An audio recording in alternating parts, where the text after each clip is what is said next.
नमस्कार मित्रांनो, स्वागत आहे तुमचं पुन्हा एका नवीन अशा रोमॅन्टिक लव्ह स्टोरीमध्ये. तर मग चला सुरुवात करूयात आजच्या या भागाला. जयपूर हायवेवरती एक सुंदर असं हॉटेल होतं. सगळे तिथेच जात होते. जयने त्याची गाडी सगळ्यांच्या पुढे घेतली. शौर्य, सीट बेल्ट लाव, आरंभ बोलला. सीट बेल्ट लावला की मला पोटात दुखतं. मी माझ्या फ्रेंडसोबत ना मागे बसतो. शौर्य शुभांगीच्या मांडीवरनं उठून लगेच मागच्या सीटवर गेला. शौर्य बाबू, तुला पुढे बसायचं होतं ना, शुभांगी बोलली. हो, पण मला सीट बेल्ट लावायचं नाही म्हणून मागे बसतोय.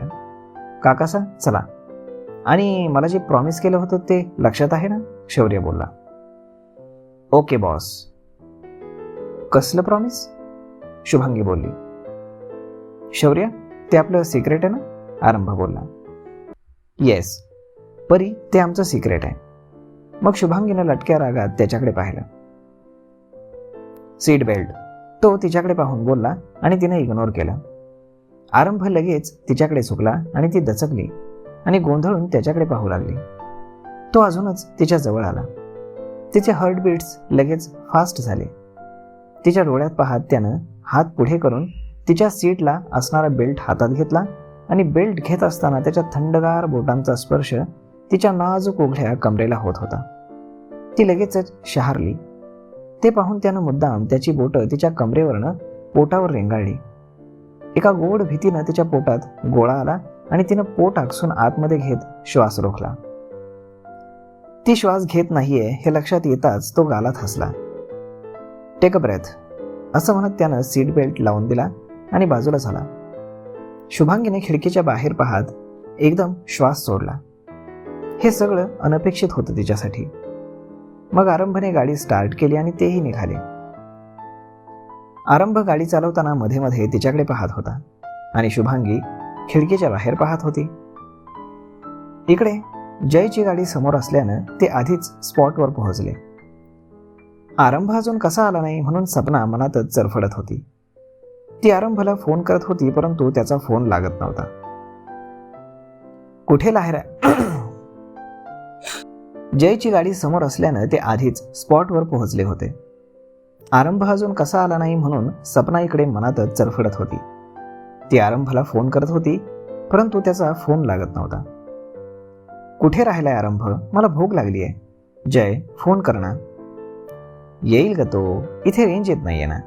आपण तोपर्यंत ऑर्डर देऊ चला, जय बोलला. चालेल, तन्वी बोलली. वेटर, रतनने लगेच आवाज दिला. मग सगळ्यांनी त्यांच्या त्यांच्या आवडीचं फूड मागवलं. आरंभ आणि शुभांगी देखील तोपर्यंत तिथे आले. हे काय, किती उशीर, सपना बोलली. पार्किंगसाठी वेळ लागला ग, आरंभ बोलला. वेटर, मग जयनं वेटरला इशारा केला आणि वेटर केक घेऊन आला. Wow, cake? आज कोणाचा बर्थडे आहे, शौर्य बोलला. बर्थडे नाही, तुझी परी एक्झाम पास झाली म्हणून आहे, सिया बोलली. पास तर मी पण होतो, पण माझ्यासाठी कधी कुणी असं सेलिब्रेशन करत नाही, शौर्य बोलला. तू जेव्हा परीसारखी एखादी मोठी एक्झाम पास करशील ना तेव्हा आपण पार्टी देऊ. आता शांत बस, सिया शौर्याच्या तोंडावरती हात ठेवून बोलली. शुभांगी, कट द केक, जय बोलला. याची काय गरज होती जय, शुभांगी बोलली. नो क्वेश्चन्स प्लीज, जय हसत बोलला. कम ऑन भाभिसा, तन्वी देखील बोलली. मग शुभांगीनं केक कट केला आणि सगळ्यांनी टाळ्या वाजवल्या. तिचं ते होणारं कौतुक पाहून सपनाचा मात्र जळफळाट होत होता. आरंभच्याही चेहऱ्यावर आनंद झळकत होता. तिनं केकचा एक एक पीस सगळ्यांना खाऊ घातला. ती सपनाजवळ आली. कॉंग्रॅच्युलेशन्स डिअर, असं म्हणत तिनं शुभांगीला मिठी मारली.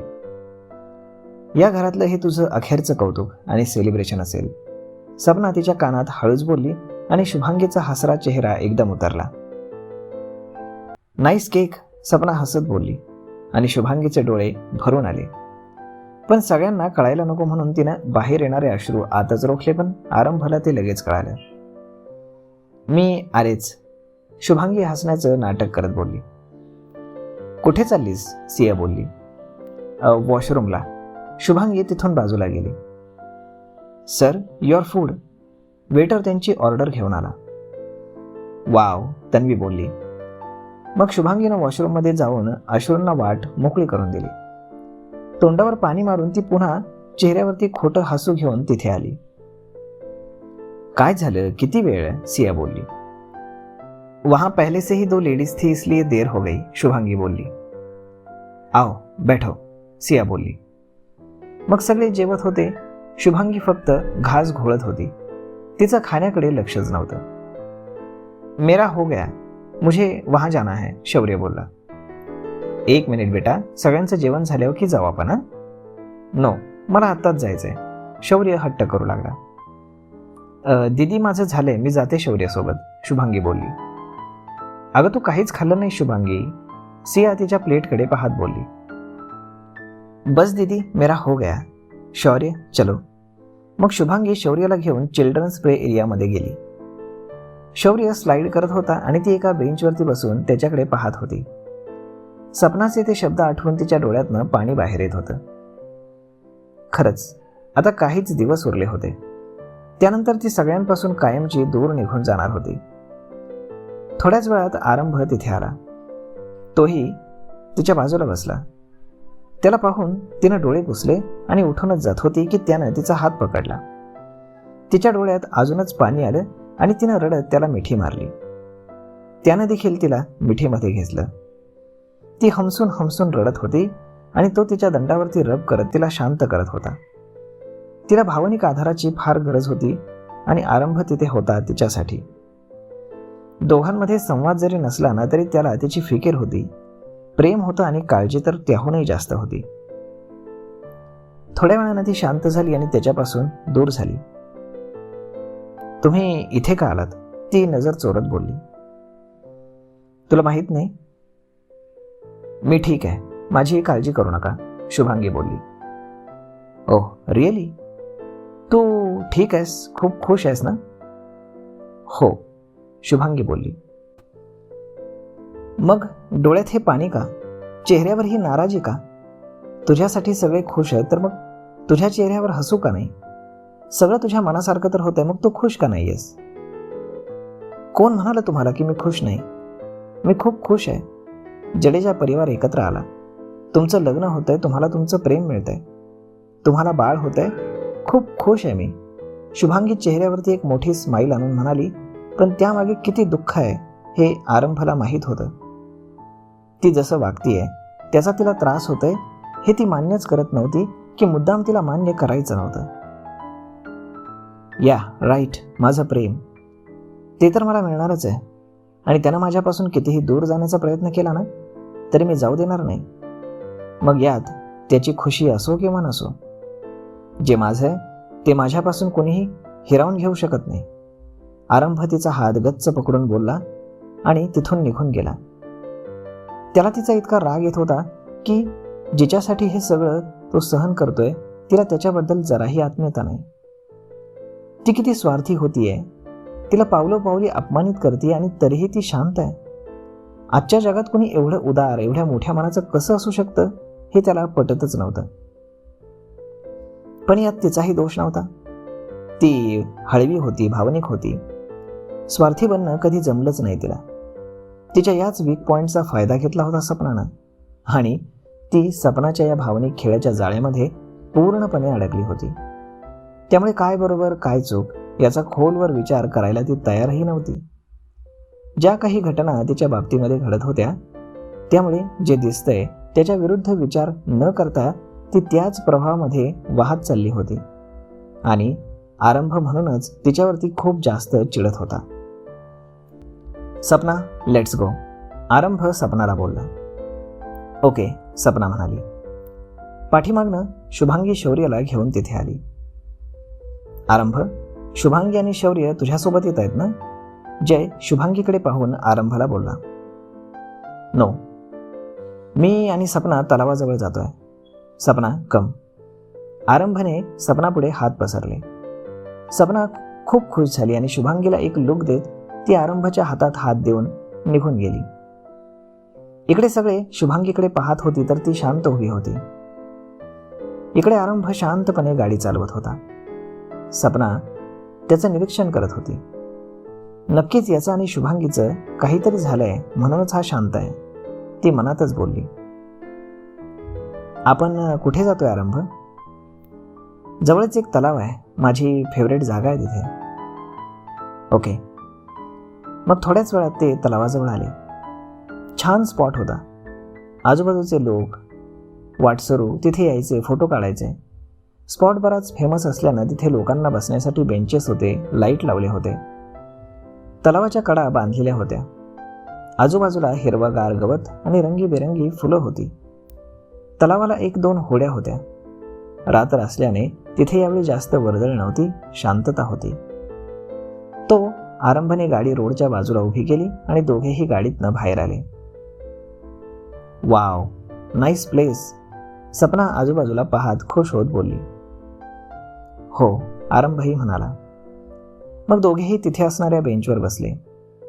थोडा वेळ असाच शांततेत गेला आणि नंतर आरंभ उठून तलावाच्या कडेच्या जवळ येऊन उभा राहिला.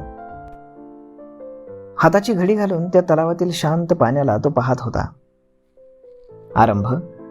मग त्यानं तिच्याकडे पाहिलं. एक विचारू? सपना बोलली. हा बोल. तुझं आणि शुभांगीचं काही झालंय का?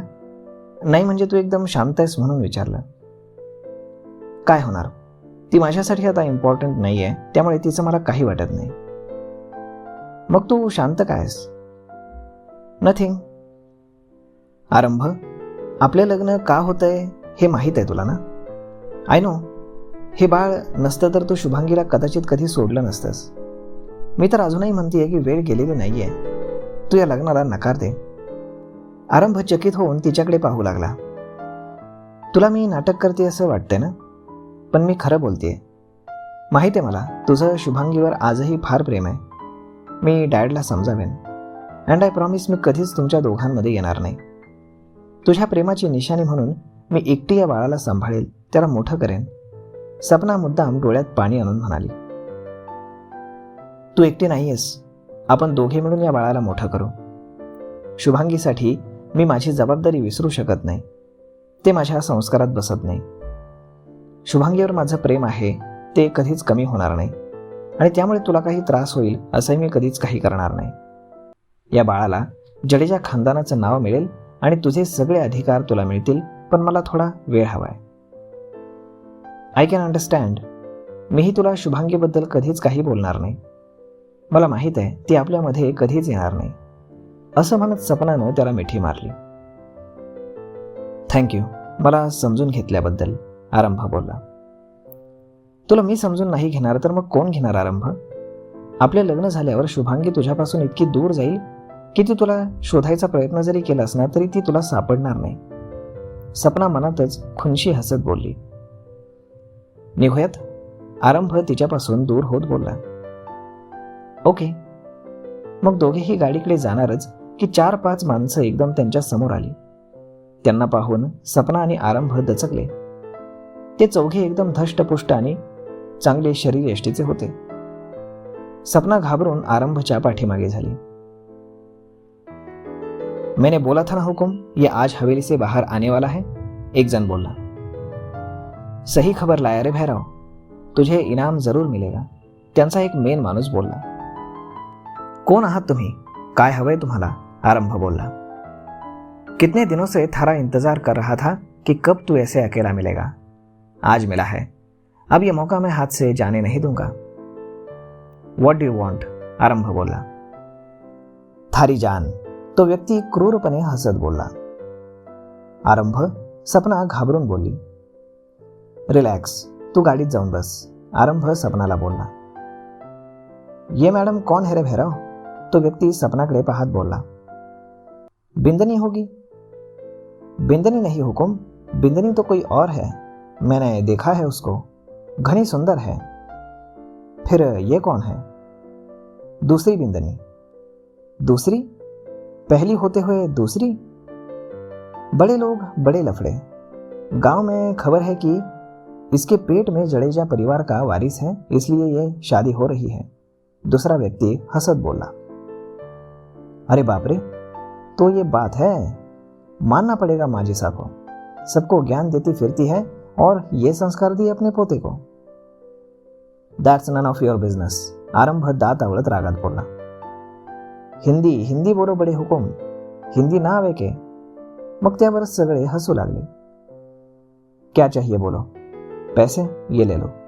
आरंभ ने खिशातनं वॉलेट बाहेर काढलं. ये पैसे का घमंड अपने पास रखो छोरे, हमारे पास बहुत है. तो फिर क्या चाहिए. बोला ना थारी जान, लेकिन पहले इस बच्चे की जान चाहिए. तो व्यक्ती सपनाकडे पाहत बोलला. ती खूप घाबरली होती. खबरदार, तिला जर हात लावाल तर. तो क्या मारोगे. उस दिन शिवा ने तुम्हारी जान बचाई थी, आज कौन बचाएगा. म्हणजे त्या दिवशी तुम्ही हमला केला होता तर. आरंभ बोलला. हाँ वो मैं ही था. तो जोर जोरात हसत बोलला. इधर आइए होने वाली भाभी सा. तो सपनाचा हात धरून बोलला. Don't touch her. आरंभने त्याला रागात ढकललं. हुकुम को धक्का दिया तो मारो इसे. त्याचा साथीदार बोलला आणि ते आरंभवरती धावून गेले. सपना खूप घाबरली आणि ती लगेचच गाडीत जाऊन बसली. आरंभ त्या माणसांना रोखत होता.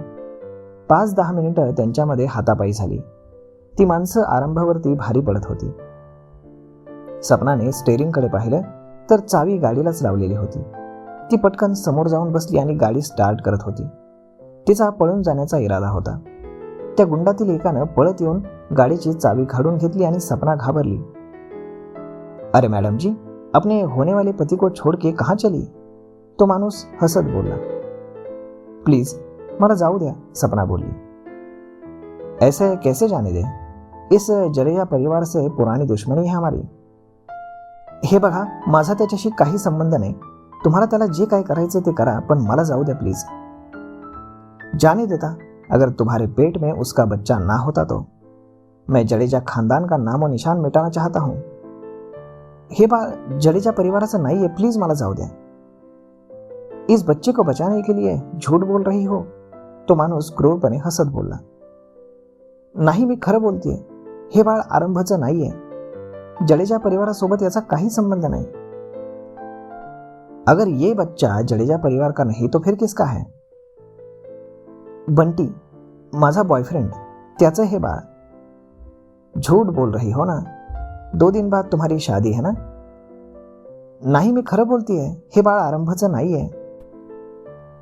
अगर ये बच्चा आरंभ का नहीं है तो वो तुमसे शादी क्यों कर रहा है. तो माणूस बोलला. मी खोटं बोलले की हे बाळ त्याचं आहे. सपना घाबरून म्हणाली.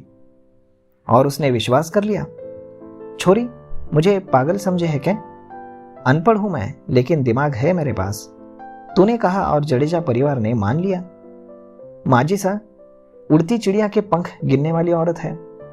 उसके सामने बड़े बड़े लोग भी झूठ नहीं बोल पाते और वो तुरंत पकड़ लेती है. और तुम कह रही हो कोई तुमने उनसे झूठ बोला. डीएनए रिपोर्ट्स पाहिल्यावर त्यांनी माझ्यावर विश्वास ठेवला. डीएनए रिपोर्ट ये क्या होय है. या रिपोर्टमुळे कळतं की बाळ कुणाचं आहे. हे बाळ आरंभचं नाहीये. प्लीज माझ्यावर विश्वास ठेवा. चुप, दिमाग का दही मत कर. कभी कहती है कि बच्चा आरंभ का नहीं है, कभी कहती है रिपोर्ट तो सच है, उसमें से पता चल जाता है. मी पैसे देऊन खोटे रिपोर्ट्स बनवले होते. अरे बापरे, मला आरंभला बर्बाद करायचं होतं. त्यानं माझा जो अपमान केला ना, त्याचा बदला घ्यायचा होता. त्यानं मला सोडून शुभांगी सोबत लग्न केलं आणि मला त्यांना वेगळं करायचं होतं, म्हणून मी हा गेम खेळला. सपना रडत बोलली. और वो लड़का जिसका ये बच्चा है, त्याला मी ऍक्सिडेंट मध्ये मारलं. बाप रे, कितनी चालाक और धोकेबाज लड़की है ये. प्लीज आता तरी मला सोडा ना. मला मारून तुम्हाला काही फायदा होणार नाही, कारण हे बाळ आरंभचं नाहीये. उगाच निष्पाप जीवाचा बळी काय घेताय. ती त्याला हात जोडून गायावाया करत बोलली. ठीक है, हमारी दुश्मनी सिर्फ जडेजा परिवार से है और किसी से ना. तो म्हणाला आणि आरंभाकडे जाऊ लागला. सपनानं गाडी स्टार्ट केली आणि तितक्यातच तिथे पोलिसांची गाडी आली आणि पोलिसांना पाहून सगळे पळून गेले. Are you all right. एक पोलीस आरंभला बोलला. या. आरंभ अंग झाडत बोलला. पोलिसांना पाहून सपनानं गाडी बंद केली आणि तिच्या जीवात जीव आला. आरंभ. सपना गाडीतून बाहेर आली आणि त्याला बिलगली. तर मग मित्रांनो, आता तुम्हाला काय वाटतं, पुढे काय होईल पाहूयात. आणि ही हल्ला करणारी माणसं नेमकी होती तरी कोण, त्यांचा काय संबंध, पाहूयात पुढच्या येणाऱ्या भागामध्ये. तोपर्यंत हा भाग, ही लव्ह स्टोरी तुम्हाला कशी वाटली हे तुम्ही आम्हाला कमेंट करून नक्कीच सांगा. आणि जर आवडली असेल तर आपल्या जवळच्या मित्रमंडळींसोबत देखील हा व्हिडिओ तुम्ही शेअर करायला विसरू नका. धन्यवाद.